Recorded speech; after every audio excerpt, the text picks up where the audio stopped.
ਵਧੀਆ ਹੈ ਬਿਲਕੁਲ ਕੋਈ ਨਹੀਂ ਮੈਂ ਗਿਆ ਬੰਦਾ ਨਹੀਂ ਜੀ ਉਹ ਮਨ ਭਾਈ ਸਮਾਨ ਲੈ ਲਈ ਮੋਟਰਸਾਈਕਲ ਇੱਥੋਂ ਬਾਹਰੋਂ ਭਾਈ ਨੂੰ ਤੇ ਕਿਦਾ ਕਿ ਮਨ ਭਾਈ ਤੇ ਜੀ ਕਾ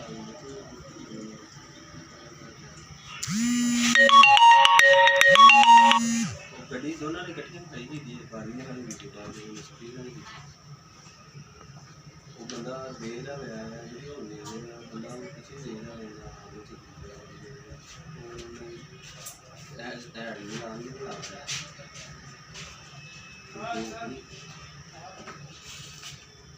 ਉਹ ਚਾਬੀ ਦੋ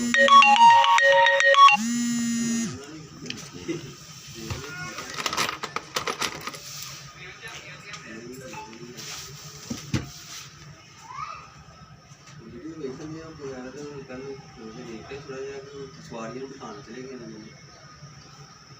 दोनों ना बारी की जो अभी अगे चले गए वो सबसे बाद चलाया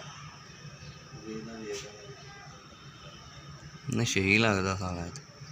लोग होटल निकल जाते